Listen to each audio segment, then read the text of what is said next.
जय हिंद साथियों, स्वागत है आपका self study classes Vishwamit Jain YouTube channel में। दोस्तों, आज के इस वीडियो में हम पढ़ने वाले हैं हिंदी साहित्य में आदिकाल के लगभग 100 प्रश्न, यानी कि आदिकाल का हम नामकरण पढ़ेंगे। आदिकाल की महत्वपूर्ण जितनी भी रचनाएं एग्जाम में पूछी जाती हैं वो पढ़ेंगे।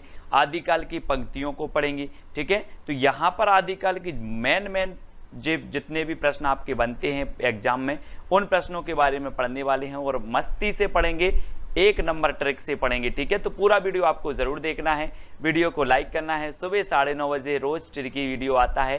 ठीक है, रात्रि 9 बजे हिंदी का टेस्ट होता है।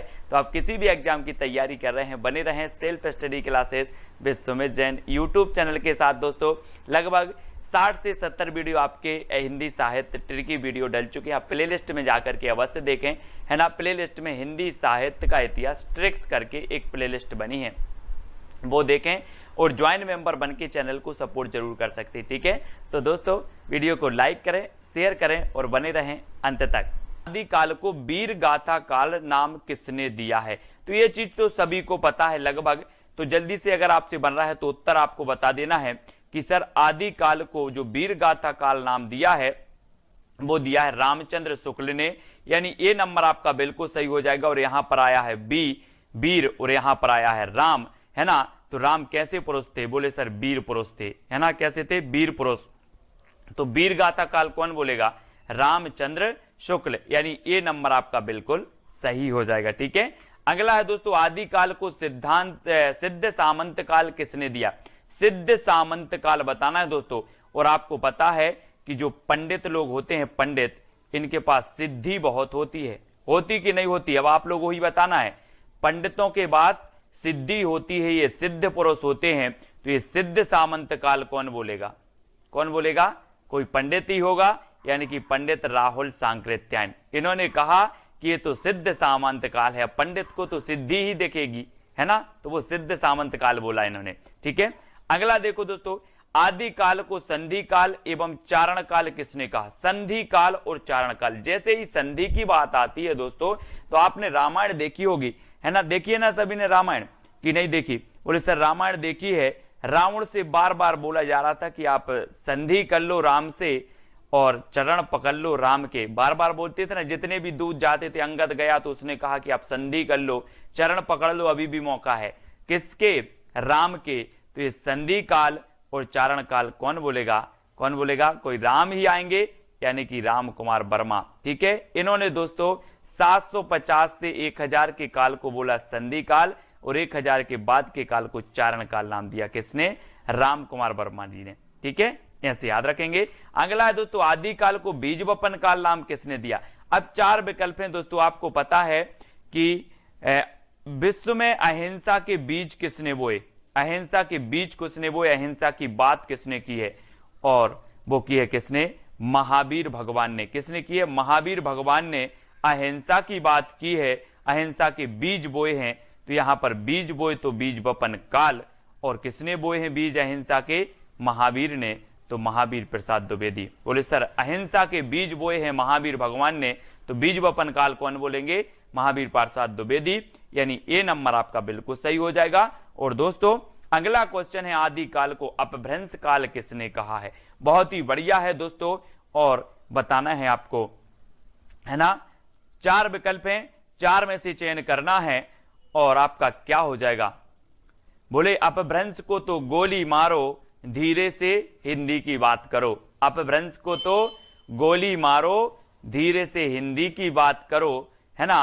और गोली मारो तो गोलेरी, और धीरे से हिंदी की बात करो तो धीरेन्द्र वर्मा ने अपभ्रंश काल कहा है दोस्तों। अपभ्रंश काल आदिकाल को, अपभ्रंश को गोली मारो, धीरे से हिंदी की बात करो, तो गोली से गोलेरी और धीरे से धीरेन्द्र वर्मा, इन्होंने दोनों ही अपभ्रंश काल कहा है आदिकाल को। ठीक है, इस प्रकार से याद करेंगे। अगला है, आदिकाल को संक्रमण काल किसने कहा है दोस्तों? संक्रमण काल। 4 विकल्प हैं और आपको पता है संक्रमण का काल चल ही रहा है ना। घर वाले बोलते हैं ज्यादा हरिश्चंद्र मत बनो, खेलने कोई नहीं जाएगा, खेलने बाहर खेलने कोई नहीं जाएगा। किससे बोलते? बच्चों से घर वाले बोलते हैं कि ज्यादा हरिश्चंद्र मत बनो, कोई भी खेलने नहीं जाएगा, है ना, नहीं तो क्या हो जाएगा? संक्रमण हो जाएगा। तो खेलने नहीं जाएगा तो आपका राम खेलावन पांडे, है ना, हरिश्चंद्र मत बनो तो हरिश्चंद्र वर्मा। इन दोनों ने ही दोस्तों संक्रमण काल कहा है आदिकाल को। ठीक है, ये चीज याद रखनी। आपसे पूछा जाएगा आदिकाल को संक्रमण काल किसने कहा है, बोले खेलने जाते हैं तो संक्रमण हो जाता है ना, और घर वाले बोलते कि हरिश्चंद्र मत बनो, खेलने नहीं जाना, है ना। तो हरिश्चंद्र वर्मा और राम खेलावन पांडे इन्होंने कहा है संक्रमण काल आदिकाल को। ठीक है, अगला है दोस्तों आदिकाल को अंधकाल, अंधकार और बाल्यावस्था काल नाम किसने दिया। बहुत ही बढ़िया है दोस्तों। अब अंधकार काल और अंधकाल ये अलग अलग हैं, है ना, नाम दिया है। तो अंधकाल और बाल्यावस्था जो नाम दिया है वो दिया है किसने, रमाशंकर शुक्ल रसाल ने। किसने दिया, रमाशंकर शुक्ल रसाल ने दिया है ना। और बोले जो बाल्यावस्था में रस है वो कहीं भी कोई भी अवस्था में नहीं है, रस से रसाल। ठीक है, रसाल बाल्यावस्था काल रसाल ने कहा है, अंधकाल भी रसाल ने कहा है। ठीक है, किसने, रमाशंकर शुक्ल रसाल ने। ठीक है, अंधकाल। अगला दोस्तों आदिकाल को वीर काल किसने कहा है, बोले सर दुनिया में पूरे विश्व में वीर लोगों की बहुत इज्जत की जाती है ना। जो वीर होते हैं पूरे विश्व में उनका नाम होता है, उनकी क्या बचती है ना, उनकी सत्ता होती है। तो ये वीर आया है तो वीरों की सत्ता कहां होती है, वीरों का नाम कहां होता है, विश्व में होता है। तो वीर काल कौन बोलेगा, विश्वनाथ प्रसाद बोलेंगे। कौन बोलेंगे, विश्वनाथ प्रसाद। इस प्रकार से अगला है दोस्तों आदिकाल को चारण काल नाम किसने दिया, चारण काल। अब चार विकल्प हैं। अपन लोग बोलते ना कि श्री राम के चरणों में गिर पड़े, क्या पड़े, गिर पड़े। तो चारण काल कौन बोलेंगे, चारण काल। गिर पड़े तो ग्रियर्सन, है ना, चरणों में गिरना है, हमें चरणों में गिरना है, श्री राम के चरणों में गिरना है। तो चारण काल किसने, चरणों में गिर, चरणों में गिर तो ग्रियर्सन, चरणों में गिर तो ग्रियर्सन ने कहा चारण काल। और संधि काल और चारण काल किसने, राम कुमार वर्मा ने भी कहा है। ठीक है, अगला है दोस्तों आदिकाल को आदिकाल नाम किसने दिया। तो आदिकाल नाम दिया तो बोले सर आदिकाल का जो उदय हुआ वो एक बार हुआ, हजारों बार नहीं होता। क्या नहीं होता, आदिकाल का उदय एक बार होता है, उसे ही हम आदिकाल बोलते, हजारों बार नहीं होता। तो आदिकाल जो नाम दिया वो हजारी प्रसाद द्विवेदी ने दिया। बोले ये आदिकाल है, आदिकाल है, एक बार नहीं मैं हजार बार बोल सकता हूं ये आदिकाल है। किसने कहा, हजारी प्रसाद द्विवेदी ने हजारों हजार बार कहा आदिकाल। ठीक है, तो इस प्रकार से आदिकाल बी नंबर आपका बिल्कुल सही हो जाएगा। आदिकाल को आधार काल किसने कहा दोस्तों, आधार बताना। यहां पर आया है आधार और किसने कहा है, किसने कहा है, तो यह से याद रख लेना मोहन का आधार कार्ड, मोहन का आधार कार्ड। ठीक है, मोहन का आधार कार्ड, इस प्रकार से। ठीक है, तो मोहन से हो जाएगी मोहन अवस्थी और आधार से आधार काल। ठीक है, आधार काल या फिर आधार कार्ड किसका, मोहन का। तो मोहन अवस्थी ने कहा है आधार काल। ठीक है, इस प्रकार से याद रखेंगे। अगला है आदिकाल को पुरानी हिंदी का काल नाम किसने दिया, पुरानी हिंदी। और दोस्तों आपने देखा होगा कि साहित्यिक हिंदी को किसने माना था, पुरानी साहित्यिक अपभ्रंश को माना था किसने, शुक्ल जी ने। पुरानी हिंदी को अपभ्रंश माना था किसने, गुलेरी जी ने। तो पुरानी हिंदी का काल जो कहा है वो किसने कहा है, गुलेरी जी ने, गुलेरी। पुरानी हिंदी का काल गुलेरी जी, चंद्रधर शर्मा गुलेरी। ठीक है, इन्होंने कहा कि पुरानी हिंदी का काल है, पुरानी हिंदी का काल, आदिकाल पुरानी हिंदी का काल है। 7 नंबर गुलेरी जी ने ही कहा है। ठीक है, इसको याद रखेंगे। अगला है दोस्तों आदिकाल को उद्भव काल किसने कहा, उद्भव काल। और आपको पता है अपन लोग क्या बोलते हैं कि इस पृथ्वी पर वासुदेव का क्या हुआ, उद्भव हुआ है। वासुदेव का उद्भव हुआ है। अब पाप क्या हो जाएंगे, नष्ट हो जाएंगे। तो ये उद्भव हुआ है किसका, वासुदेव का, उद्भव वासुदेव। तो वासुदेव सिंह ने कहा है दोस्तों उद्भव काल, हिंदी के आदिकाल को। ठीक है, वासुदेव।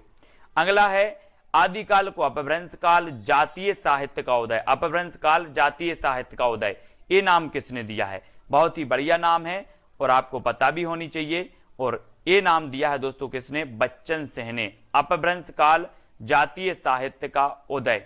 ठीक है, अब बोले सर बच्चन जो होते हैं, बच्चन लोग, बच्चे लोग होते हैं, उन्हें क्या करना, जाति पाति से, है ना, उन्हें जाति आति से कुछ नहीं रहता। यहाँ पर जाति आया तो बच्चे लोग जाति आति का भेद नहीं रखते। तो जातीय साहित्य का उदय, अपभ्रंश काल, जातीय साहित्य का उदय, बच्चन, बच्चे से, बच्चन से। ठीक है, इस प्रकार से डी नंबर आपका सही होगा। आदिकाल को प्रारंभिक काल और शून्य काल नाम किसने दिया। प्रारंभिक काल और शून्य काल। बहुत ही बढ़िया प्रश्न है दोस्तों। और जब हम कोई भी चीज प्रारंभ करते हैं तो क्या बोलते हैं, यार प्रारंभ कर रहे हैं, श्री गणेश करो, श्री गणेश करो यानी कि प्रारंभ करो, श्री गणेश करो यानी प्रारंभ करो, है ना। तो प्रारंभिक काल कौन बोलेंगे, कौन बोलेंगे, गणपति चंद्रगुप्त। किसने कहा प्रारंभिक काल और शून्य काल, गणपति चंद्रगुप्त, यानी सा नंबर आपका बिल्कुल सही हो जाएगा। श्री गणेश करो, है ना, प्रारंभ करो, श्री गणेश करो, इस प्रकार से।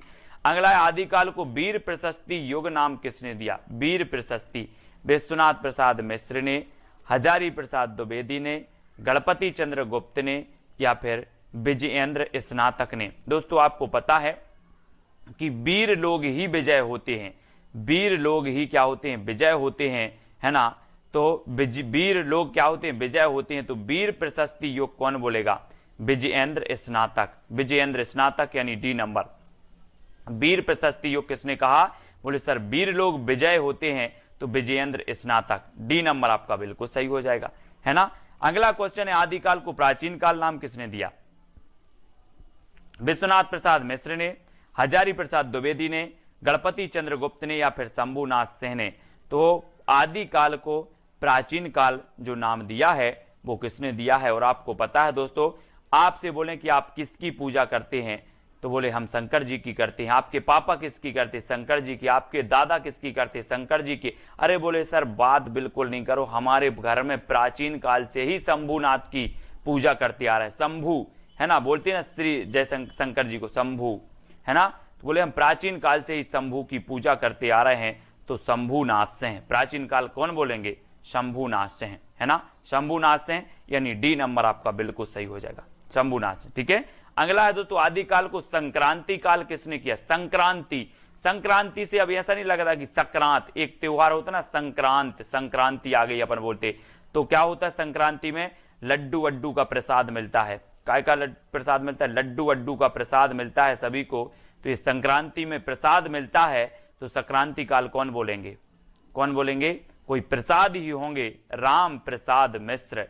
कौन होंगे, राम प्रसाद मिश्र। तो प्रसाद मिलता है संक्रांति को, तो राम प्रसाद मिश्र ने कहा है संक्रांति काल। ठीक है, यानी डी नंबर आपका बिल्कुल सही हो जाता है। अगला है दोस्तों आदिकाल को अनिर्दिष्ट लोक प्रवृत्ति का युग किसने कहा, यानी कि प्रश्न क्रमांक 19। आदिकाल को अनिर्दिष्ट लोक प्रवृत्ति का युग विश्वनाथ प्रसाद मिश्र ने, हजारी प्रसाद द्विवेदी ने, रामचंद्र शुक्ल ने, या फिर राम प्रसाद मिश्र ने। तो आदिकाल को अनिर्दिष्ट लोक प्रवृत्ति का जो युग कहा है वो कहा है रामचंद्र शुक्ल ने, है ना। ये बहुत ही बढ़िया है, अनिर्दिष्ट लोक प्रवृत्ति का युग था आदिकाल, ऐसा कथन कहने वाले थे तो वो रामचंद्र शुक्ल जी थे, सी नंबर। और आपको पता है कि रामचंद्र शुक्ल ने प्रवृत्तियों के आधार पर कालों का नामकरण किया, प्रवृत्तियों के आधार पर। तो इन्होंने अनिर्दिष्ट लोक प्रवृत्ति का काल कहा है। अब प्रवृत्ति आया तो समझ जाना कि रामचंद्र शुक्ल ने ही कहा होगा। ठीक है। अगला है आदिकाल को आरंभिक काल नाम किसने दिया। दोस्तों हमने पढ़ा था प्रारंभ कोई हम कार्य करते हैं प्रारंभ, तो श्री गणेश करते हैं प्रारंभ। अब यहां पर आरंभिक काल आ गया, तो एक बात याद रख लेना कि आरंभिक में जब आप कोई भी चीज करते हो आरंभिक में, तो क्या करते हो कि सब मिश्रित कर देते हो, है ना। ये भी ले लो वो भी ले लो, सब मिश्रित कर देते हो। क्या करते हो, मिश्रित कर देते हो आरंभ में, फिर धीरे धीरे से अपना ब्रांड बनाते हो, ब्रांड। तो आरंभ में हम सब मिश्र कर देते हैं, तो मिश्र बंधु, ये मिश्र बंधु ने कहा था आरंभिक काल, यानी डी नंबर आपका बिल्कुल सही हो जाएगा, मिश्र बंधु। ठीक है। तो यहां पर दोस्तों जितने भी आपके नामकरण से संबंधित थे, जितने विद्वानों के मत थे, वो पूरे विद्वान मैंने आपको बता दिए, याद भी आपको करवा दी जहां जैसी ट्रिक निकली। अब आपको बताना है कि आदिकाल को अत्यधिक विरोधी एवं व्याघातों का युग किसने कहा। बहुत ही बढ़िया प्रश्न है, अत्यधिक विरोधी एवं व्याघातों का युग ये किसने कहा, ऐसे कथन भी पूछे जाते हैं। और यहां पर आपका अत्यधिक विरोधी और व्याघातों का युग कहा है हजारी प्रसाद द्विवेदी ने, हजारी प्रसाद द्विवेदी ने। इन्होंने कहा कि आदिकाल के बारे में तो हजारों विरोध हैं, हजारों विरोध हैं, तो इन्होंने कहा कि अत्यधिक विरोधी एवं व्याघातों का योग है। हजारों विरोध हैं, तो हजारी ने कह दिया कि अत्यधिक विरोधी एवं व्याघातों का योग, इसको याद रख लेना। ठीक है। कितने विरोध हैं, हजारों, तो विरोधी एवं व्याघातों का योग कौन बोलेगा, हजारी प्रसाद द्विवेदी। ठीक। परमाल रासों के रचनाकार कौन है। दोस्तों एक चीज बताना, परमाल मतलब क्या होता है, पर मतलब दूसरों का, माल मतलब सामग्री या कुछ भी। तो परमाल और दूसरों का अगर माल चुराना है तो क्या करना पड़ेगा, जगना पड़ेगा। ये चोर लोग क्या करते हैं, दूसरों का माल चुराते हैं तो वो रात में जगते हैं। जग से बनेगा आपका जगनिक, और क्या चुराते हैं, परमाल, दूसरों का माल चुराते हैं चोर रात में जग कर, तो जगनिक। ठीक है, परमाल चुराना है तो जगना पड़ेगा, तो जगनिक। परमाल रासो जिसे कि आलाखंड कहा जाता है, और ये दोस्तों इसके जो रचयिता हैं वो कौन है, जगनिक हैं। ठीक है, सभी लोगों को वैसे पता होगा। अगला है बीसल देव रासो के रचनाकार कौन है, कई बार एग्जाम में पूछी जाती है। जब भी आदिकाल की बात आती है तो दो रचनाएं पूछी जाती है, एक तो पृथ्वीराज रासो, दूसरी बीसल देव रासो। ये दो रचनाएं पूछी जाती है हमेशा। ठीक है, तो बीसल देव रासो के आपको बताना है 2 सेकंड में। और दोस्तों आपको पता है कि बीसल देव रासो के रचनाकार कौन है, वो है नरपति नाल। नरपति, और नरपति दोस्तों कितने होते हैं, है ना, 20 नहीं होते, बोले 20 पति नहीं होते, एक पति होता है ना, 20 पति नहीं होते, 20 क्या नहीं होते, पति नहीं होते, तो नरपति, 20 नरपति नहीं होते, एक होता है। ठीक है, तो बीसल देव रासो के रचनाकार कौन होंगे, नरपति नाल। ठीक है, और ये अजमेर के शासक से संबंधित थे दोस्तों, है ना, ये जो बीसल देव राशि है, और ये गीति काव्य माना जाता है ना, इसको आपको याद रखना है।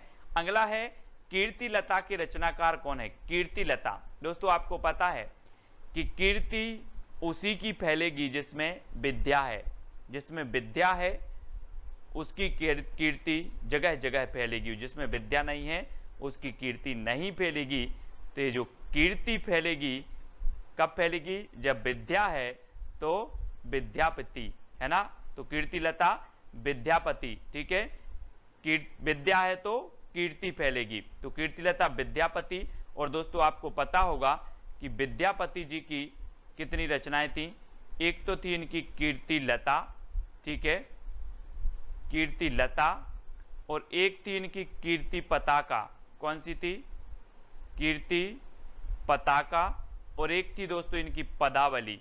ठीक है, तो ये इनकी रचनाएं थी 3, तो पद लता पताका, पद लता पताका, ऐसे याद रखेंगे, पद लता पताका। तो ये 3 रचनाएं आपको याद रखना है, और जिसमें विद्या है उसकी कीर्ति फैलेगी, इस प्रकार से याद भी करेंगे। ठीक है, वर्ण रत्नाकर के रचनाकार कौन है, दोस्तों आपको पता है, आप वर्ण लिखते हो, वर्ण, है ना, जैसे आ अनार का, आ आम का, ये क्या कहलाते हैं, वर्ण।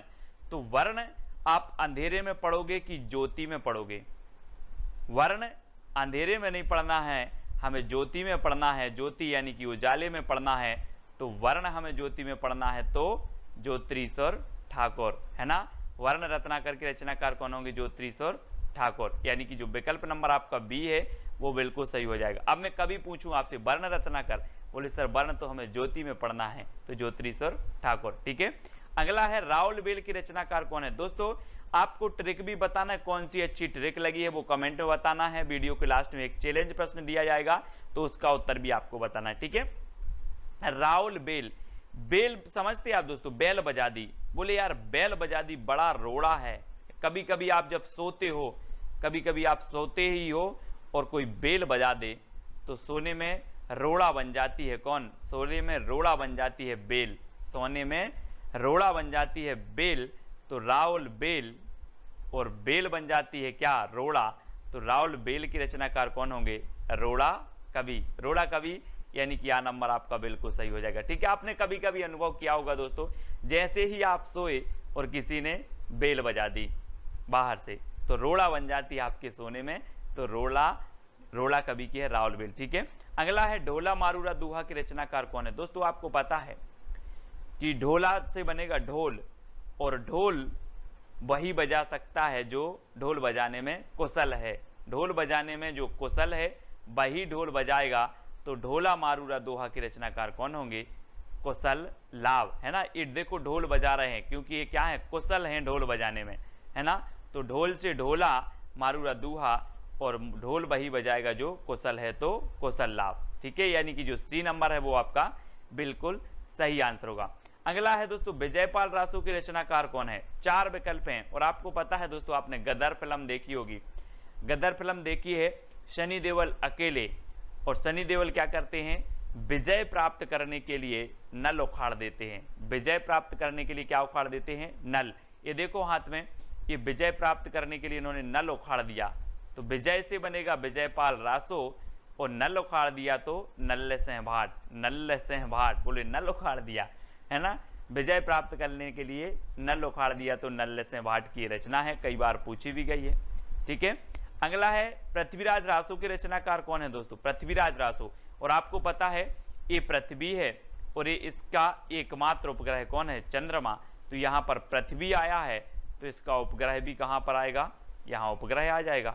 तो पृथ्वी का उपग्रह चंद्रमा, तो चंद्रवरदाई। पृथ्वीराज रासो चंद्रवरदाई। पृथ्वी का उपग्रह चंद्रमा तो चंद्रवरदाई। ये नंबर आपका बिल्कुल सही हो जाएगा। ठीक है, अगला है दोस्तों जवाहर खुसरवी की रचनाकार कौन है? जवाहर खुसरवी।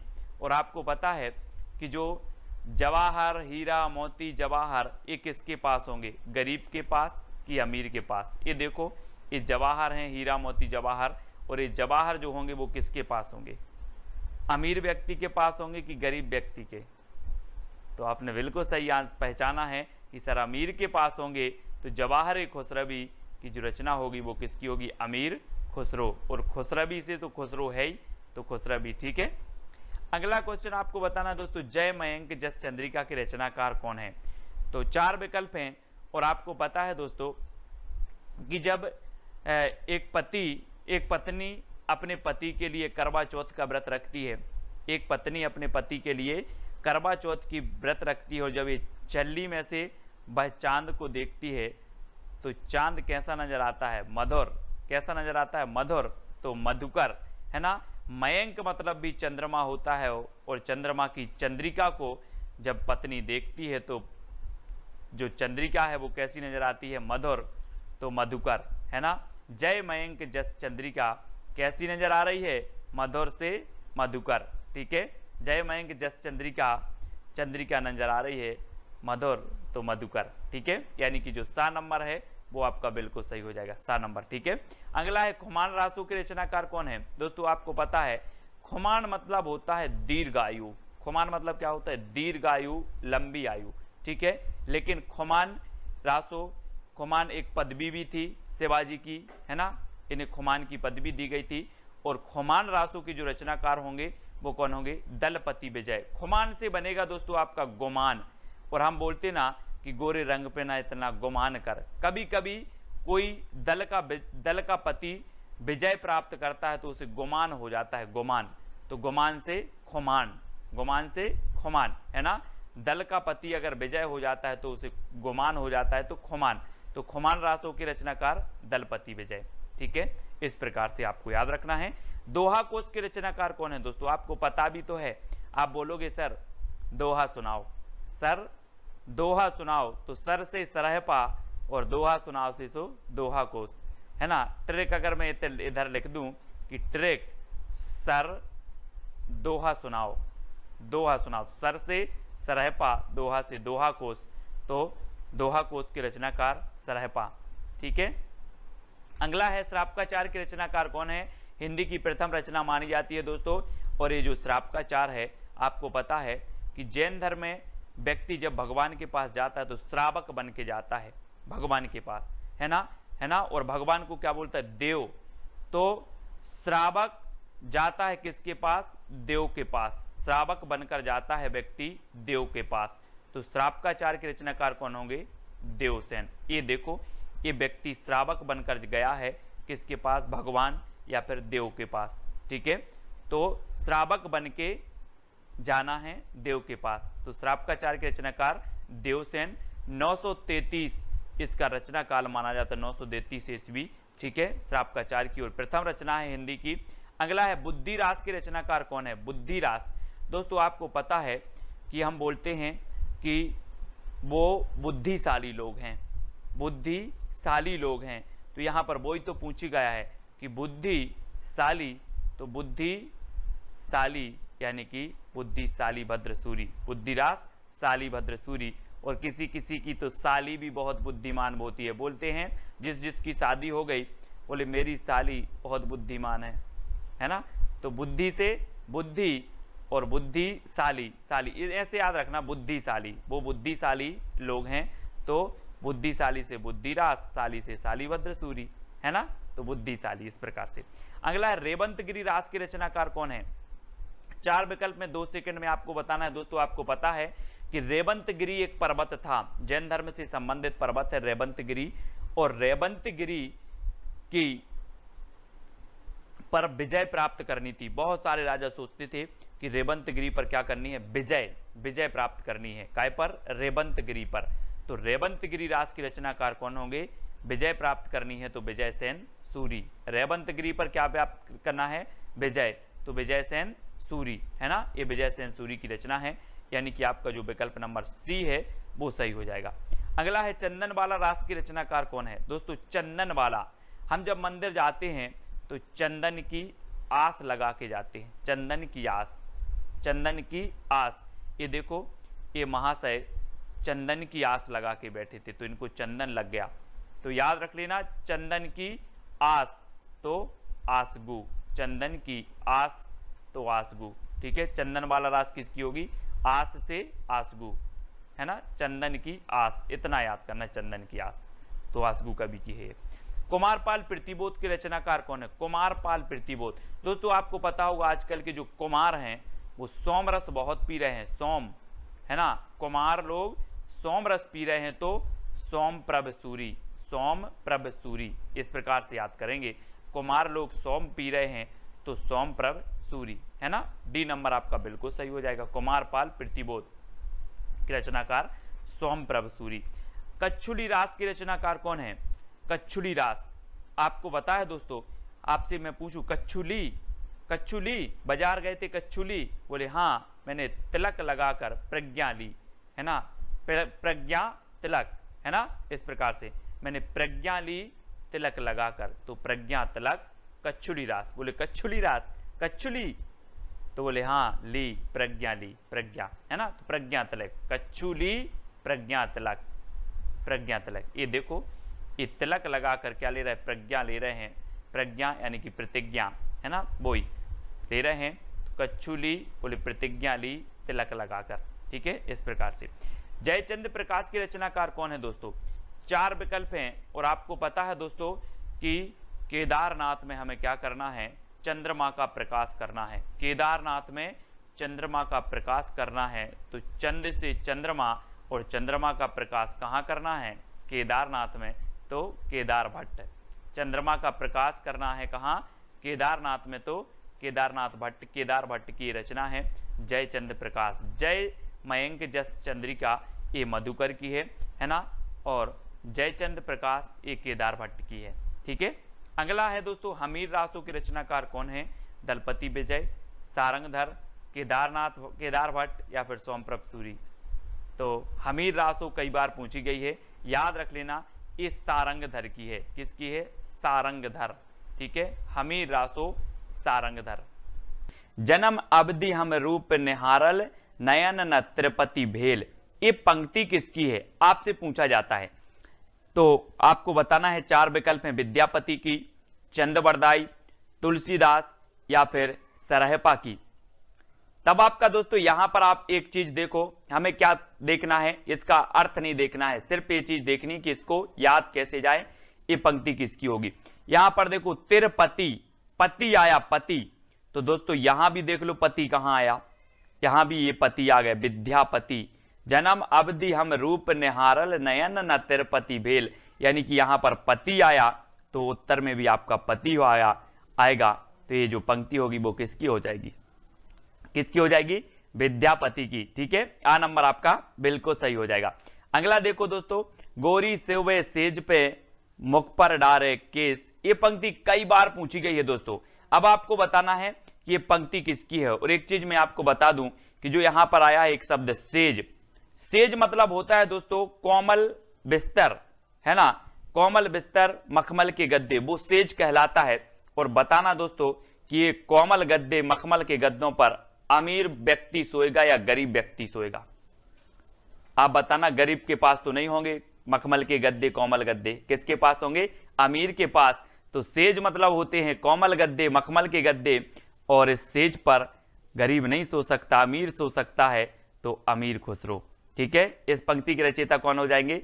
अमीर खुसरो। ऐसे ही पूरी पंक्तियां आपको याद हो जाएंगी दोस्तों। अगला देखो, देसिल बैना सबजन मिठा, देसिल बैना सबजन मिठा, ये पंक्ति किसकी है? और मैंने आपको कई बार बताया है कि मिठा मिठा बोल थारो काय बेगेड़े, काय बेगेड़े थारो काय बेगेड़े। दोस्तों आपको पता है, जिस व्यक्ति में विद्या होती है, जिस व्यक्ति में ज्ञान होता है, वो मीठा मीठा बोलता है। जिस व्यक्ति में विद्या नहीं होती है वो कर्कश बोलता है, उसकी आवाज खराब लगती है ना। तो आपके अंदर भी विद्या है और आपको कैसा बोलना है? मिठा मिठा बोलना है। तो याद रख लेना, मिठा मिठा वो बोलता है जिसके अंदर विद्या होती है। तो ये देसिल बैना सबजन मिठा, ये किसकी पंक्ति हो जाएगी? किसकी होगी? विद्यापति की। ठीक है, और इनकी रचनाएं कौन सी हैं? पद लता पताका पदावली, कीर्ति लता कीर्ति पताका कीर्ति लता, और कीर्ति पताका अभट्ट भाषा में है, पदावली मैथिली भाषा में है। याद रख लेना है दोस्तों। और देसिल बैना सबजन मिठा, यानी कि मिठा मिठा, ये विद्यापति। ठीक है, आ नंबर आपका सही होगा। मैथिल कोकिल भी इन्हें कहा जाता है, कोकिल के जैसा बोलते हैं दोस्तों ये। ठीक है, इस प्रकार से याद रखेंगे। अगला है पुस्तक जल्लड़ हाथ दई चली गज्जन निरपकाज। तो ये 4 विकल्प हैं, आपको पता है दोस्तों। जल्लड़ था किसके पुत्र का नाम? चंद बरदाई के पुत्र का नाम था जल्लड़, है ना। और चंद बरदाई ने पृथ्वीराज रासो की क्या की है? रचना की है, पृथ्वीराज रासो की। उसके कुछ अंक छूट गए थे तो अधूरा था, तो उसको जो पूरा किया पृथ्वीराज रासो को, जल्लड़ ने किया है ना। तो दोस्तों जल्लड़ को पुस्तक हाथ में देकर वो नृपकाज यानी कि राजा के काज में चले गए थे। तो वो है यहां पर कि पुस्तक जल्लड़ हाथ दे चली गज्जन नृपकाज। तो कौन चले गए थे? चंद बरदाई। और जल्लड़ नाम था चंद बरदाई के पुत्र का, इसलिए इस पंक्ति के जो रचयिता होंगे वो कौन होंगे? विकल्प नंबर बी, यानी कि चंद बरदाई। ठीक है, इसको याद रखेंगे। हिंदी के प्रथम महाकवि कहे जाते हैं चंद बरदाई। और दोस्तों अगला है, जह मन पवन न संचरई रवि सशिला है पवंस, तहि बच चित विसाम करू सरहे कहाय ओवेश। तो यहां पर देखो दोस्तों, बहुत ही अच्छे से पंक्ति पढ़ना है। और यहां पर आ रहा है सरहे कहाय, मतलब सरहे मतलब सरहपा, है ना। तो सरहे से क्या बनेगा आपका? सरहपा। तो देखो सरहपा कौन सा है? डी नंबर, है ना। जह मन पवन न संचरई रवि सशिला है पवंस, ये यहां पर आ गया आपका सरहे। और सरहे को हमने पकड़ लिया और सरहे से बनेगा सरहपा। तो ये पंक्ति किसकी हो जाएगी? किसकी होगी? सरहपा। सरहपा यानी डी नंबर आपका बिल्कुल सही हो जाएगा। ठीक है, हिंदी के प्रथम कवि माना है राहुल सांकृत्यायन ने सरहपा को, है ना।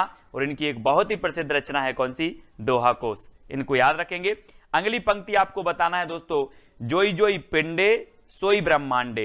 ये पंक्ति किसकी है? बहुत ही बढ़िया पंक्ति है, पूछी भी जाती है दोस्तों। और मैं आपको बता दूं कि ऐसा माना जाता है कि जिन 5 तत्वों में जल, वायु, अग्नि, पृथ्वी एवं आकाश से यह ब्रह्मांड बना है, उन्हीं 5 तत्वों से यह पिंड यानी कि शरीर भी बना है।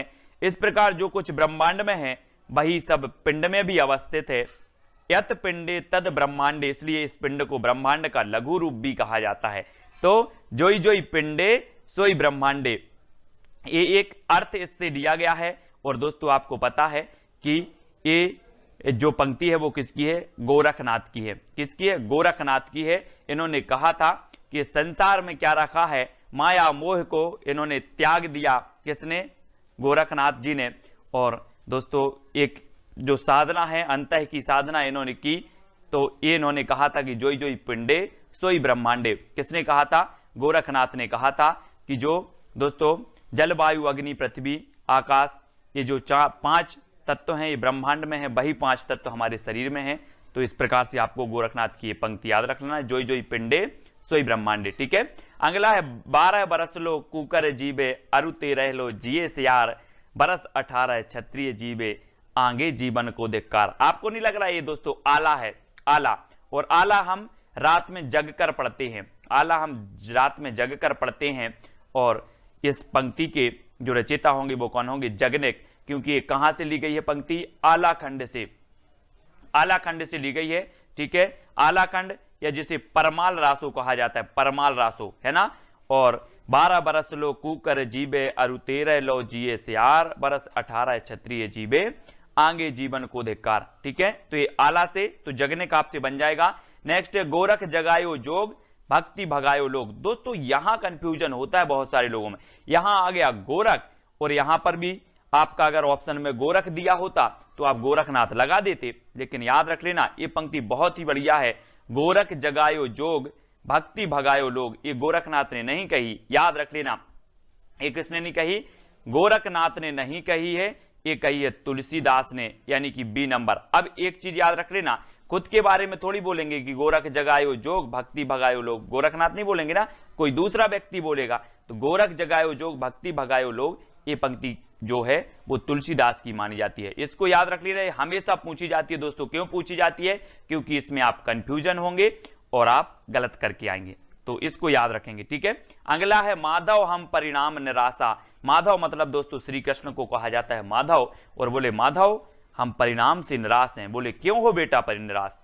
तो कहा कि आपने सबको विद्या दी है, मुझे बिल्कुल भी विद्या नहीं दी, मुझे बिल्कुल भी विद्या नहीं दी, इसलिए माधव हम परिणाम निराशा। क्या नहीं दी? विद्या नहीं दी।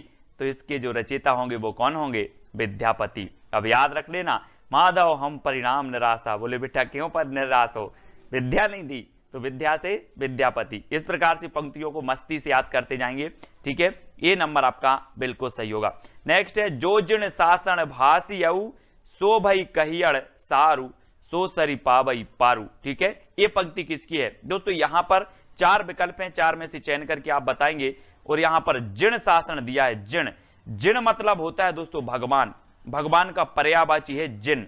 ठीक है, जिन कहा जाता है, और जैन धर्म में आपको पता है भगवान को जिन कहा जाता है, और भगवान का जो शासन है उसे जिन शासन कहा जाता है। ठीक है, अब यहां पर देखो कि जो जैन धर्म से संबंधित ग्रंथ लिखा है वो श्रापकाचार लिखा है, देवसेन ने हिंदी की प्रथम रचना है, आपको पता है। और दोस्तों जिन मतलब होता है भगवान या फिर देव, तो यहां पर भी आपका देव आएगा, देवसेन। ठीक है, जिन मतलब क्या होता है? भगवान। और जिन शासन भाषी ये पंक्ति में आ रहा है, तो यहां पर भी आपका देवसेन आएगा। और देवसेन की रचना श्रापकाचार है, और यहां पर इन्होंने कहा कि जिन शासन है ना। इस प्रकार जैन धर्म में जो शासन है उसे जिन शासन कहा जाता है, भगवान के शासन को। ठीक है, तो देवसेन ये आपका 7 नंबर बिल्कुल सही होगा। इनकी जो रचना है वो कौन सी है दोस्तों? श्रावकाचार। कौन सी है? श्रावकाचार। और 933 इसका रचना काल माना जाता है, ये चीज भी आपको याद रखनी है। ठीक है, तो जिन से आपको याद रखना है एक सेती पट्टा, एक नीली पट्टा, एक तिलक जनेऊ, एक लंबी जटा। अब देख लेना दोस्तों, एक सेती पट्टा, फिर एक नील पट्टा, फिर एक तिलक जनेऊ, एक लंबी पट्टा, इतनी चीजें हैं, सब क्या हो गई? चरपट हो गई। सब क्या हो गई? चरपट हो गई। तो इस पंक्ति के रचयिता कौन होंगे? बोले सर एक सेती पट्टा, एक नील पट्टा, एक तिलक जनेऊ, एक लंबी जटा, सब क्या हो गई? चरपट हो गई। वो अपन बोलते ना चौपट हो गया यार, सब ये सब चरपट हो गया। तो इस पंक्ति के जो रचयिता होंगे वो कौन होंगे? चरपटनाथ। कौन होंगे? चरपटनाथ। हुआ ना याद आपको, है ना? क्या हो गई? ये चरपट हो गई। तो चरपटनाथ यानी बी नंबर आपका बिल्कुल सही होगा। अगला है दोस्तों बोलई बाहुबली बलवंत लोह खंडितऊ गर्बियु अहंत। इस पंक्ति के रचयिता कौन है? 4 विकल्प हैं, और आपको पता है दोस्तों ऊपर आया है पंक्ति में बाहुबली, और जो भरतेश्वर बाहुबली रास है ये पंक्ति किसकी, ये रचना किसकी है? भरतेश्वर बाहुबली रास। तो आप जल्दी से बताओगे सर ये तो शालिभद्र सूरी की है। गणपति चंद्रगुप्त ने भरतेश्वर बाहुबली रास को हिंदी की प्रथम रचना माना, और शालिभद्र सूरी को प्रथम कवि माना, आपको पता होगा। और यहां पर बाहुबली आया, तो बाहुबली से हमने लगाया कि ये भरतेश्वर बाहुबली रचना भी है, और वो रचना किसकी है? शालिभद्र सूरी की है। तो बाहुबली आया तो ये शालिभद्र सूरी की ही पंक्ति हो जाएगी, यानी 7 नंबर आपका बिल्कुल सही होगा। ठीक है, तो इस प्रकार से अपन को दोस्तों याद करते जाना है। जामत पच्छई संप जई सामति पहली होई, मुंज भड़ई मृलाल बलई बेहन न बैठे कोई। इसके बताना बहुत ही बढ़िया पंक्ति है दोस्तों, याद रख लेना है। और ये जो पंक्ति है वो किसकी है जल्दी से बताना दोस्तों। आपको पता होगा मेरू मतलब होता है क्या? पर्वत। मेरू मतलब क्या होता है? पर्वत। और आपने देखा होगा कि हमारे विभिन्न जो भगवान हुए हैं वो पर्वत पर तपस्या करने गए, तपस्या करने गए। अब इसका अर्थ नहीं लेना कि पंक्ति का क्या है, मैं सिर्फ याद करवा रहा हूं। ठीक है, जामति पच्छई संपजई सामति पहली हुई, ये कहां गए? पर्वत पर तपस्या करने गए दोस्तों भगवान। और इन्होंने कहा कि जो आज मैं तपस्या करने यहाँ आ गए हूं, ऐसी मति हमारी पहले हो जाती। कौन बोल रहे हैं? मेरू यानी कि पर्वत, है ना। तो इस प्रकार से याद रखेंगे। और ये मेरु तुंग की रचना है ना। ये कई बार पूछी गई, इसको याद रख लेना दोस्तों। जामति पंचई संपजई सामति पहली होई, मुंज भड़ई मृलाल बलई बेहन ना बैठे कोई। ठीक है, तो ये सा नंबर आपका बिल्कुल सही हो जाएगा। अगला है प्रिय पृथ्वीराज नरेश जोग बज्जिए केस सुदेश। ये पंक्ति किसकी है दोस्तों? अब देखना यहां पर क्या आया है, 4 विकल्प में से आप चयन करके बताएंगे। और यहां आया है पृथ्वीराज। क्या आया है? पृथ्वीराज। और पृथ्वीराज रासो तो चंद्रबरदाई की रचना है कि नहीं? है। तो यहां पर पृथ्वीराज आया है और पृथ्वीराज से सीधा आप चंद्रबरदाई पर पहुंच जाओ। प्रिय पृथ्वीराज नरेश जोग बज्जिए केस सुदेश। तो ये पंक्ति किसकी हो जाएगी? चंद्रबरदाई की। कैसे याद किया? बोले हमने पृथ्वीराज को पकड़ा शब्द को, और शब्द को पकड़ा और हमने देखा कि पृथ्वीराज रासो तो चंद्रबरदाई की रचना। ठीक है, इस प्रकार से। नेक्स्ट है बोलई कुयल अंबेयम कलिलाई कलिलाई काकड़ी चंचरी रूढ़ रोटई। ये पंक्ति किसकी है दोस्तों? आपको पता है कि यहां पर आया है क्या? कली। और आपको दोस्तों पता होगा कि पुष्प में क्या होती है? पुष्प की कली। आप बोलते ना पुष्प की कली, और आपने कली को पकड़ लिया, कली लाई। और कली किसकी होती है? पुष्प की। तो ये पंक्ति किसकी हो जाएगी? किसकी हो जाएगी? पुष्पदंत की हो जाएगी। ठीक है, पुष्पदंत यानी सा नंबर आपका बिल्कुल सही होगा। ये अपने आप को क्या बोलते थे? अभिमान मेरु बोलते थे। कौन? अभिमान मेरु बोलते थे, पुष्पदंत। और दोस्तों बोलई कोयल अंबेयम कलिलाई काकड़ी चंचरियो रूढ़ रोटई, है ना। तो शब्द को थोड़ा सा पकड़ते जाना है। कली, अब आप कभी नहीं बोलोगे, एक कलिलाई आएगा जहां पर आप बोलोगे कली तो किसकी होती है? पुष्प की होती है। तो ये पुष्पदंत। ठीक है, इस प्रकार से। अब दोस्तों मेरा जोबना नबेलरा भयो है गुलाल, पंक्ति किसकी है? अब दोस्तों ऐसे ही आपको पंक्तियां याद करनी है, क्योंकि ये महत्वपूर्ण पंक्तियां हम ले रहे हैं जो एग्जाम में पूछी गई हैं। ठीक है, और मेरा जोबना नबेलरा भयो है गुलाल। अब एक चीज बताना दोस्तों कि अगर किसी अमीर व्यक्ति के पास कोई ललना होता है या किसी बच्चे का जन्म होता है, तो अमीर व्यक्ति क्या करता है? गुलाल उड़ाता है, जश्न मनाता है। और किसी गरीब के पास होता है तो पता ही नहीं चलता कि क्या हो गया। ऐसा ही ना। तो मेरा जोबना नबेलरा भयो है गुलाल उड़ाओ। क्या उड़ाओ? गुलाल। तो यहां पर आया है दोस्तों गुलाल। गुलाल उड़ा रहे हैं और ये अमीर लोग उड़ा रहे हैं, तो ये किसकी होगी? अमीर खुसरो। मेरा जोबना नबेलरा भयो है गुलाल। ठीक है, तो सा नंबर आपका यहां अमीर खुसरो बिल्कुल सही हो जाएगा, है ना, सी नंबर। अब दोस्तों ये सिर्फ अपनी याद करने की ट्रिक है, इसके अर्थ पर बिल्कुल नहीं जाना, मैं आपको कई बार बोल चुका हूं। ठीक है, सहजे थर कर बारुणी साध, ये पंक्ति किसकी है दोस्तों? 4 विकल्प हैं और यहां पर आया है आपका बारू। तो उत्तर में भी क्या आ जाएगा दोस्तों? क्या आ जाएगा? बीरू, बीरू या बारू। बीरू, बारू से बीरू, तो बिरूपा, है ना। सहजे थर करी बारुणी साध, ये किसकी है? बीरू या फिर बारू, बिरूपा की है। ठीक है, इस प्रकार से याद रखेंगे, बारू बीरू, है ना। अगला देख लो दोस्तों, हमीर कज्ज जज्जल भई फोहा नल एह मई जलऊ सुलितान शीस करबाल दह तज्ज कलेबर दिए चलियो। ये पंक्ति किसकी है? बहुत ही बढ़िया पंक्ति है दोस्तों। और यहां पर आया है दोस्तों क्या? हमीर। और आपको पता होगा एक रचना है हमीर रासो।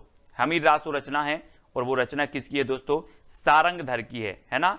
सारंगधर की, और ऐसा लिखा जाता है सारंगधर, है ना। यहां पर फॉन्ट आपको नहीं मिला, तो इसलिए सारंगधर यानी कि डी नंबर आपका सही हो जाएगा, है ना। हमीर आया, शब्द को हमीर पकड़ लिया और बोले सर हमीर रासो तो सारंगधर की रचना है, तो हमीर कज्ज जज्जल भाई फोहा नल अहमत जलियू, ये पंक्ति किसकी हो जाएगी? हो जाएगी दोस्तों आपकी हमीर रासो से सारंगधर। ठीक है, सारंगधर की हो जाएगी। इस प्रकार से याद रखेंगे। ठीक है, अगला दोस्तों देख लेते हैं, चल खुसरो घर आपने रेन भई चहु देश, ये पंक्ति बताना है। और यहां पर तो सीधा सीधा आ गया खुसरो, आ गया खुसरो, तो आप डायरेक्ट लगा दोगे सर कि ये तो किसकी है? अमीर खुसरो की है। चल खुसरो घर आपने रेन भई चहु देश, यानी कि 19 का आपका सा नंबर बिल्कुल सही हो जाएगा। ठीक है, अमीर खुसरो की पंक्ति। अगला है दोस्तों, 9 लख पातरी आंगे नाचे पीछे सहज अखाड़ा ऐसे मन जोगी खेले तब अंतरी बसे भंडारा, ये पंक्ति किसकी है दोस्तों? गोरखनाथ ने कहा कि व्यवहार प्रधान एक शब्दी में गोरखनाथ ने कहा है कि हंसना खेलना और मस्त रहना चाहिए। काम क्रोध का साथ नहीं करना चाहिए, हंसना खेलना और गीत गाना चाहिए। ये किसने कहा है? गोरखनाथ ने कहा है। और ये गोरखनाथ की पंक्ति है, 9 लख पातरी आंगे नाचे पीछे सहज अखाड़ा, ऐसे मन जोगी खेले तब अंतरी बसे भंडारा, है ना। तो ये पंक्ति गोरखनाथ की है और ये डी नंबर आपका बिल्कुल सही हो जाएगा। आपका आज का पहला प्रश्न है, एक नारी ने अचरज किया, सांप मार पिंजरे में दिया, ज्यों ज्यों सांप ताल को खावे, सूखे ताल सांप मर जावे। अब आपको बताना है दोस्तों ये पंक्ति किसकी है। और जब अचरज किया है, एक नारी ने सांप मार दिया है, तो आपको पता है क्या होगा? समाज में, परिवार में खुसर खुसर चलने लगेगा। आपने देखा होगा परिवार में खुसर खुसर, कोई घटना घट जाती तो खुसर खुसर चलने लगता ना, ऐसा ही खुसर खुसर चलने लगा। जब एक नारी ने अचरज किया और सांप मार पिंजरे में दिया तो खुसर खुसर चलने लगा। तो इस पंक्ति के रचयिता कौन होंगे? ये पंक्ति किसकी होगी? खुसर खुसर चलने लगा तो अमीर खुसरो, यानी डी नंबर आपका बिल्कुल सही हो जाएगा।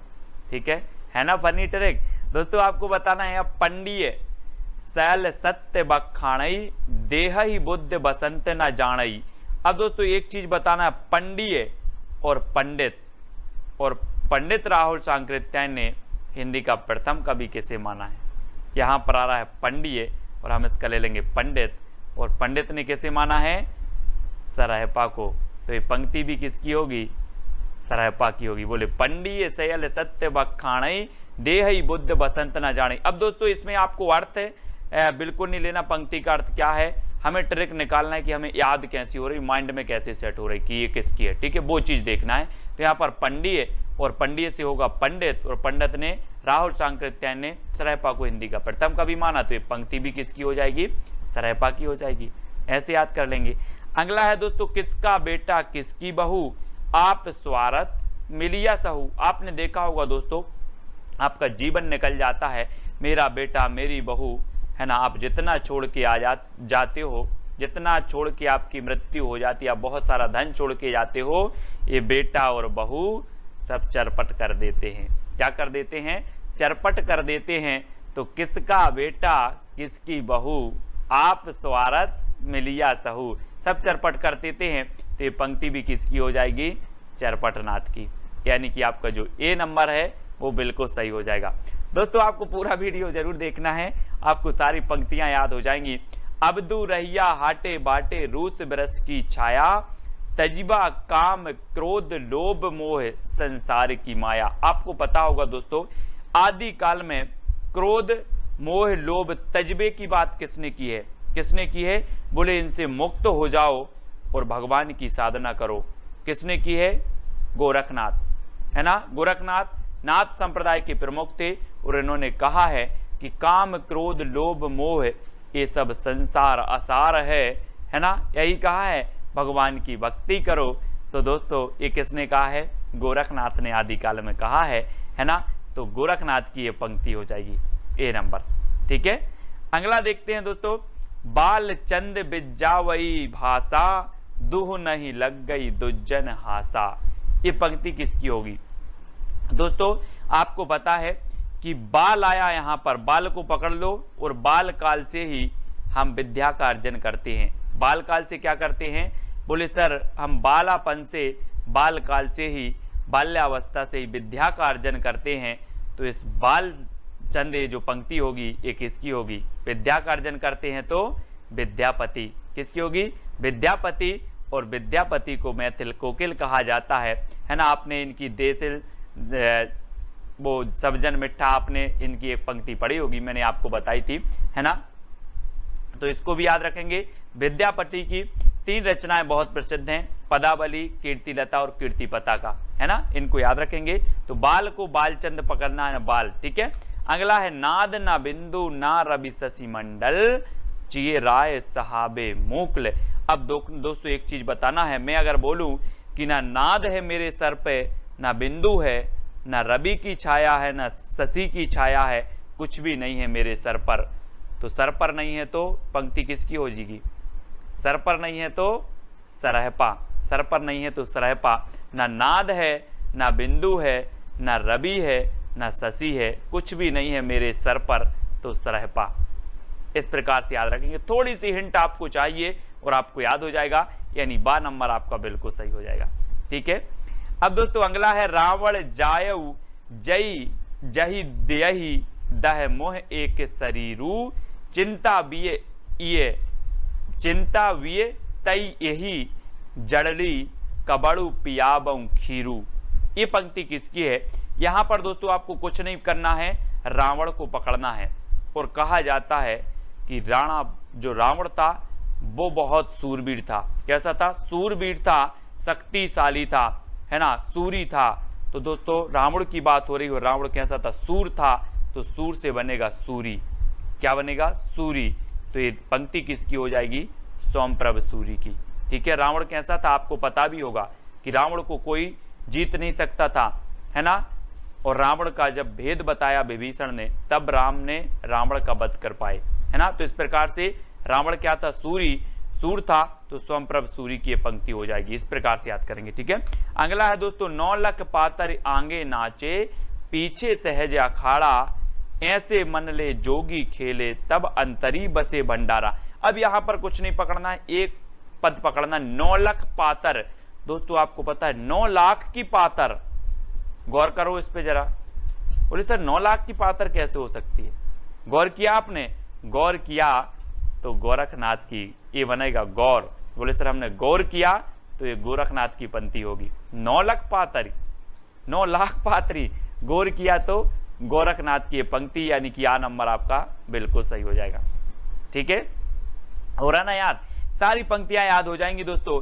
मनहु कला शशिभान कला 1600 बन्निये बाल बैस सासीत समीप अमृत रस पिन्निये। अब यहां पर देखो दोस्तों क्या आ रहा है? शशि और सासी। तो शशि मतलब क्या होता है? चंद्रमा। शशि चंद्रमा का क्या होता है? क्या होता है? अपन ऐसे ही अर्थ नहीं ले रहा है इसका कुछ भी, अपन तो याद करने की ट्रिक निकाल रहा है। बोले सर शशि तो चंद्रमा का पर्यायवाची, और यहाँ पर शशि शशि आ गया, तो शशि चंद्रमा का है, तो ये पंक्ति किसकी होगी? चंद्रबरदाई। किसकी होगी? चंद्रबरदाई। मनाहू कला शशिभान कला 1600 बन्नी है, शशि आया शशि, तो शशि चंद्रमा का पर्यायवाची है, तो बोले चंद्रबरदाई, यानी कि सा नंबर आपका बिल्कुल सही हो जाएगा। ठीक है, अगला है दोस्तों सदा तरैये ना बन कूले यारो सदा ना सावन होए स्वर्ग मड़ैया सब काहू को यारो सदा ना जीवे कोई। ये पंक्ति किसकी है? दोस्तों एक चीज बताना कि दूसरों के माल पर माल, यानी कि दूसरों के माल पर सदा सावन होता क्या? नहीं होता। आप एक बार सावन मना लोगे, अगर किसी का आपको माल मिल जाए, किसी की सामग्री मिल जाए, एक बार सावन मना लोगे, सदा सावन नहीं होगा। तो यारो सदा न सावन होए, किसके माल पर माल पर। तो एक पंक्ति कहां से ली जाएगी? परमाल रासो। कहां से? परमाल रासो। और ये नंबर आपका बिल्कुल सही होगा। और परमाल रासो को आलाखंड भी कहा जाता है, और इसकी रचयिता कौन है? जगनेक, है ना। आपने एक पंक्ति पढ़ी होगी, 12 बरस लो कूकर जीवे और 13 लो जिए से आर, बरस 18 क्षत्रिय जीवे आंगे जीवन को धिक्कार, है ना। तो आपको याद रख लेना है दोस्तों कि जब तक जी रहे हैं जग में, है ना, जग में, बोले जी लो रे जग में 12 बरस लो क्षत्रिय जीवे, तो जी लो रे जग में, तो ये 12 बरस लो, ये जगनिक की पंक्ति है। और ये यारो सदा ना सावन हो, परमाल पे सदा सावन नहीं होता, तो परमाल रासो। ठीक है, इसको याद रखेंगे। अगला है ईड़ी पर कोयल कूजई पूजई युवती मड़ोर विधुर वियोगनी ध्रजई कूजई मयड़ किशोर। एक चीज बताना दोस्तों, कोयल कूजई, यानी कि कोयल कूकती है। कब कूकती है? जब कोयल कूकती है तो आप समझ जाते हो कि बसंत ऋतु आ गई, समझ जाते ना। तो ये कहां से ली जाएगी? कहां से ली जाएगी? बसंत विलास से कि पृथ्वीराज रासो से? बोले सर बसंत विलास से, क्योंकि कोयल कूकने लगी है तो बसंत आ गया, है ना। यानी कि डी नंबर आपका बिल्कुल सही होगा। कोयल कूजई पूजई युवती मड़ोर, है ना, इस प्रकार से। अगला है दोस्तों पीयू चित्तौड़ न आबियू सावन पहली तीज जोबे बाट बिराहिणी खिण खिण आड़वे खींच। यहां पर चित्तौड़ को पकड़ना है दोस्तों। आपको पता है, आपने चित्तौड़ का नाम सुना होगा, बोले चित्तौड़गढ़ का किला। और चित्तौड़गढ़ का किला ऐसा था दोस्तों जिस पर सब लोग विजय प्राप्त करना चाहते थे, लेकिन विजय नहीं हो पाते थे। विजय की बात हो गई, बोले चित्तौड़ विजय, चित्तौड़ विजय। तो यहाँ पर चित्तौड़ आया और विजय से हो जाएगा दलपति विजय, है ना, याद रख लेना। ये दोस्तों दलपति विजय खुमार, है ना, खुमार रासो जो रचना है दलपति विजय साहब की है, और ये चित्तौड़ की बात आई है तो ये पंक्ति किसकी होगी, दलपति विजय की। ठीक है, चित्तौड़ विजय, चित्तौड़ विजय, इस प्रकार से याद रखेंगे। अगला है बज्जिए घोर निशान रान चौहान चहु दिसी, और यहाँ पर चौहान आ गया तो आप आंखें बंद करके किसका लगाओगे, किसका लगा दोगे, बोले सर वो तो किसकी है, बीसल देव रासो, है ना, क्योंकि पृथ्वीराज चौहान और पृथ्वीराज रासो, ये बीसल देव रासो नहीं, पृथ्वीराज रासो, और 7 नंबर आपका ये चंद्रबरदाई की पंक्ति हो जाएगी, बज्जिए घोर निशान रान चौहान चहु देसी, 7 नंबर। ठीक है, अगला है दोस्तों गंगा जमुना मझोरे बहर नाई ताही बुडीली मातंगी पोई आली ले पार गई। ये पंक्ति किसकी है दोस्तों, आपको पता है गंगा और जमुना 2 नदियां हैं, गंगा और जमुना क्या नदियां हैं, 2 से बनेगा डो, 2 से बनेगा डो, तो गंगा जमुना मझोरे डो भी पा, कौन है, डो, ये देखो डो यानी 2 तो डोम्बिपा। ठीक है, गंगा जमुना 2 हैं तो डोम्बिपा, यानी आ नंबर आपका बिल्कुल सही होगा, डोम्बिपा, ऐसे याद रखेंगे। ठीक है, अगला दोस्तों आपको बताना, मैं बता दूं कि पंक्तियों को निकालने की कोई ट्रिक नहीं है, वो तो आपको याद करवाने का एक माध्यम है कि आपको थोड़ी बहुत जो है हिंट मिले और आप सही करके आओ पेपर में, है ना। का आ तरुवर पंच बिडाल, ये पंक्ति किसकी है दोस्तों, का आ से बनेगा काया, और काया में हम क्या करते हैं, विभिन्न प्रकार के लेप लगाते हैं, कोई पाउडर लगाता है, कोई क्रीम लगाता है, लेप लगाते ना, तो काया में हम लेप लगाते हैं, तो काया से बनेगा लुईपा, लुईपा लेप यानी लुईपा, है ना, काया को लुईपा, काया को लुईपा, तो काया तरुवर पंच बिडाल, ये पंक्ति किसकी हो जाएगी, लुईपा की, और 7 नंबर आपका बिल्कुल सही होगा। ठीक है, अगला देख लेते हैं दोस्तों, एकड़ा के जई मंत्रणा तंत्र। अब ये पंक्ति किसकी, 2 सेकंड में आप बताएंगे, और मैं आपको बता दूं कि जो मंत्र तंत्र होते हैं वो नाक में फूंके जाते हैं कि कान में फूंके जाते हैं, जल्दी बताओ, बोले सर कान में फूंके जाते हैं मंत्र तंत्र, कान में फूंके जाते हैं तो कंडपा, कान में फूंके जाते हैं तो पंक्ति किसकी हो जाएगी, कंडपा की। मंत्र तंत्र कहाँ फूंके जाते हैं, कान में, तो ये एकड़ा के जय मंत्रणा तंत्र, ये पंक्ति किसकी हो जाएगी, कंडपा की। ठीक है, यानी डी नंबर आपका बिल्कुल कंडपा, कान से कंडपा। ठीक है, अगला है दोस्तों पीयू संगम कऊ निछड़ी पीयू हो परोखो हो कैम्ब, ये पंक्ति बतानी है आपको, और पीयू से अपन क्या बोलते, पानी पीयू, पानी पीयू, तो दोस्तों हमें काय का, हेम, हेम का पानी पीयू, हेम, हेम मतलब जो होते भूखंड जमे, हेम का पानी पीयू, तो हेम से याद रख लेना, पानी पीयू तो हेम का, और हेम से बनेगा हेमचंद्र, हेम, और हेम मतलब भी हिम होता है, बर्फ होता है, आपको पता होगा, तो हिम का पानी पीयू, तो पीयू संगम कऊ निचड़ी पीयू हो परोख हो कैम्ब, है ना, तो हिम का पानी पीयू, इस प्रकार से, यानी कि हेमचंद्र। अब भ्रंश के व्याकरणाचार्य हैं दोस्तों, आपको पता होगा, और 7 नंबर आपका बिल्कुल सही हो जाएगा। ठीक है, अगला है एक थाल मोती से भरा सबके सिर पर औंधा धरा चारों ओर बह थाली फिरे मोती उससे एक ना गिरे। अब एक चीज बताना दोस्तों, एक थाल मोती से भरा होगा तो कहाँ होगा, गरीब के पास जो सड़क पर सोता है कि अमीर के पास, किसके पास होगा, बोले सर मोती भरा थाल तो अमीर के पास होगा, अमीर के पास होगा, तो पहली जो होगी ये किसकी हो जाएगी, अमीर खुसरो, यानी बी नंबर आपका बिल्कुल सही हो जाएगा। ठीक है दोस्तों, अगर आपको जौन सी भी ट्रिक अच्छी लगती है वो कमेंट में जरूर लिखा करें। जे हैं दिस दिस ते में रही मिले आई, ते हैं दिस दिस जा रही मिले आई, तो दिस दिस आ रहा है दोस्तों, दिस दिस, और यहाँ पर दिस दिस, और आपको पता है दिस दिस मतलब दिशा की बात हो रही है, और दिशा में जो चारों दिशा में जो खुशबू फैल जाती है दोस्तों, वो किसकी फैल जाती है, पुष्प की। आप और हम बोलते हैं कि पुष्प की, फूल की खुशबू चारों दिशाओं में फैल गई, पुष्प की खुशबू चारों दिशाओं में फैल गई, तो यहाँ पर आ रहा है दिस दिस दिस दिस, और दिशा में खुशबू फैल गई काय की, पुष्प की, तो ये पंक्ति भी किसकी हो जाएगी, पुष्पदंत की। इनका एक ग्रंथ है दोस्तों महापुराण, जिसमें 63 सलाखाओं की का वर्णन किया गया है है ना, जीवन वृत्त है उसमें। और दोस्तों ये जो पुष्पदंत हैं ये अपने आप को अभिमान मेरु कहते थे, अभिमान मेरु, इनको भी याद रखेंगे पुष्पदंत जी को, ठीक है। और इनकी पंक्ति है, जेह दिस दिस तिम रई मिले आई, तेह दिस दिस जा रही मिले आई, ठीक है। तो दिस दिस आया मतलब आपको पुष्पदंत लगाना है, ठीक है।